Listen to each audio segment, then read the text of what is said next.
है हरियाणा में विधानसभा का चुनाव का ऐलान हो चुका है और इस चुनाव में मैं तो एक बहुत ही साधारण परिवार से, आम परिवार से और एक ऐसा शख्स जो लगातार लोगों की आवाज पिछले 20-22 साल से उठाता रहा हूँ।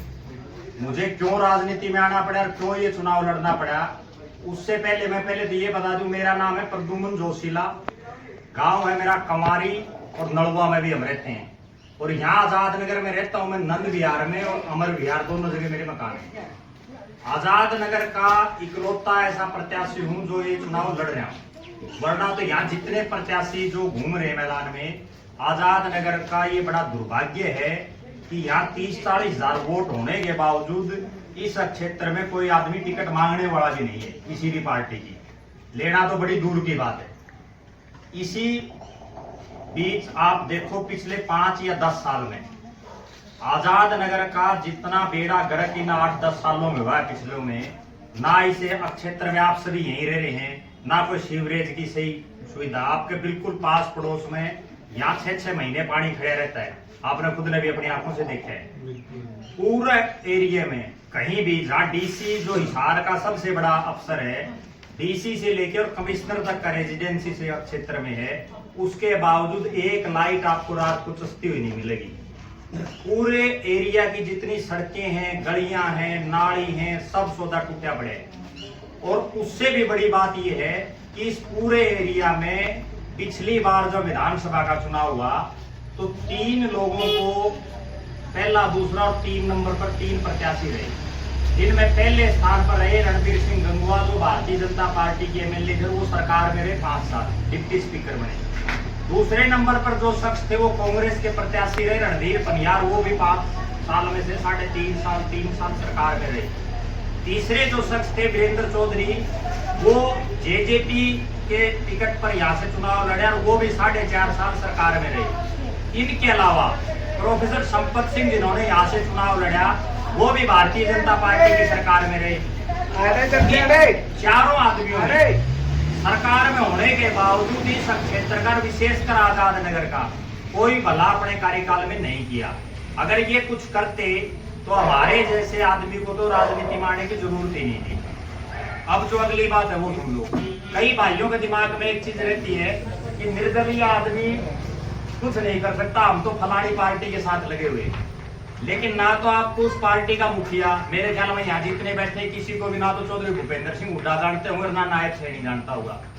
जब आपको वो जो धनी है जिन पार्टियों के वो जानते ही नहीं, तो आप सभी से मेरा ये अनुरोध है कि एक बार अपने इस आजाद नगर के एक भाई को, एक बेटे को चुनाव जिता करके दिखाओ, उसके बाद फिर मैं बताऊंगा कि विकास क्या होता है।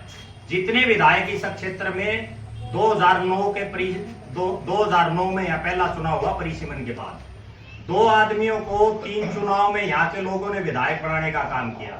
उसके बावजूद नलवा विधानसभा क्षेत्र की अगर मैं बात करूं तो इस पूरे क्षेत्र में सबसे ज्यादा बैकवर्ड जो हल्का होता है वो ये है। उसका कारण क्या है? 2 मुख्य चीजें हैं। एक तो पीने का और नहर का पानी हो सकता है। हम यहाँ ठीक है, हमारी सबकी जमीनें गाँव में है, यहाँ तो हम खेती नहीं करते, लेकिन नलवा हल्का का एक बहुत बड़ा हिस्सा ऐसा है जो लोग खेती करते हैं। इतना बड़ा हिस्सा बिरानी है जिसमें पानी नहीं पहुंचता। पिछले 15 साल में दोनों नेताओं ने अपने राज में पानी पहुंचाने के लिए कुछ नहीं किया। दूसरी बात है बेरोजगारी की। इस पूरे क्षेत्र में सबसे ज्यादा बेरोजगारी है। हमारे जो भाई बेटे बहने हैं वो 10-10, 15-15, 20-20 हजार रुपए की नौकरी के लिए कोई बॉम्बे जाता है, कोई दिल्ली, कोई गुड़गांव, कोई फरीदाबाद।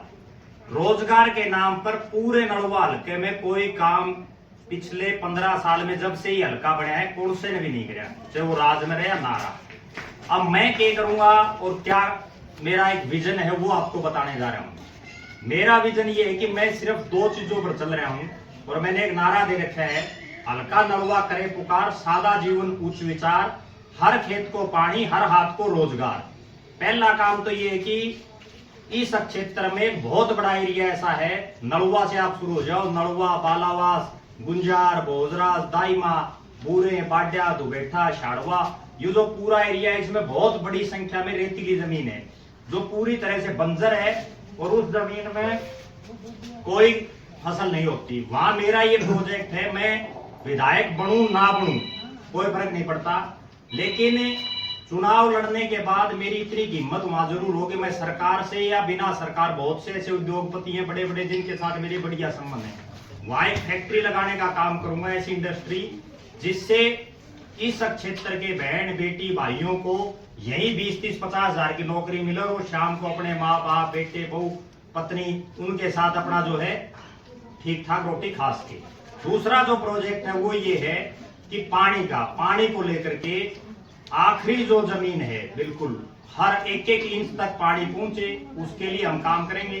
तीसरा, इस आजाद नगर में हम बैठे हैं तो सबसे बड़ी जरूरत इस आजाद नगर की ये है कि इस क्षेत्र में ना कोई ढंग का बढ़िया कोई स्कूल, ना कोई इस क्षेत्र में बढ़िया कोई हॉस्पिटल, और यहाँ तक कि इस पूरे एरिया की तो कोई शुद्ध कोई भाई ले नहीं रहा। अपने से सिर्फ 5-7 किले आगे कैमरी रोड आ जाता है, आप सब वहां जाते भी हो। एक तो वो कैमरी रोड की हालात देखो आप, पिछले 5 साल में कितनी उसने प्रगति करी है, और एक अपना रोड देखो। मेरा आप सभी से ये अनुरोध है कि इस चुनाव में एक बार अपने भाई और बेटे को अपना आशीर्वाद दें। इतना निश्चित है, राज किसी का बनी हो, मैं राज के साथ रहूंगा, वो चाहे बीजेपी का बनो चाहे कांग्रेस का बनो, और राज में आप सबके ठाठ होंगे, आपके काम होंगे। अगर बाई चांस मेरे से कोई गलती भी हो जाए तो मैं तो यही मिलूंगा। ये जितने लोग हैं ये आपको कोई नहीं मिलेगी, इससे पहले वाला अगर कोई मिला हो तो बता देना, और आगे अगर कोई बनेगा तो वो भी नहीं मिलेगा। इनका तो ऐसे हालात है। आपको एक और खास बात बताता हूँ, जब इन लोगों के घरों में आप जाओगे 4-4, 5-5 कुत्ते तो कुत्ते बांध रखे इन्हें, वो कुत्ते भी आपको भीतर नहीं बढ़ने देते। ये हालात है। अगली जो बात है वो ये है कि बहुत से ऐसे लोग इस क्षेत्र में घूम रहे हैं जो पैसे के दम पर इस हल्के के लोगों का मोल भाव करना चाहते हैं, जो ये चाहते हैं कि हम पैसे के दम पर पता नहीं क्या कर ले। अगर रुपयों से ही कोई आदमी चुनाव जीते तो 2014 में सावित्री जिंदल से ज्यादा पैसा किसी के पास नहीं, वो चुनाव नहीं हारती। चुनाव तो उतनी ही कीमत तो जो 100 करोड़ का मालिक उसके वोट की, इतनी कीमत एक जो गरीब से गरीब आदमी उसकी है। मेरा आप सभी से अनुरोध है कि एक ऐसे आदमी को आप विधायक बनाओ जिसका हाथ पकड़ करके आप काम करवा सको, जिसके घर के दरवाजे 24 घंटे खुले हों। और मैं तो भाई, मेरा पीपड़ लग रहा है, पीपड़ के नीचे मिलूंगा आपको। आप एक बार अपना प्यार, साथ, सहयोग, समर्थन और आशीर्वाद दे।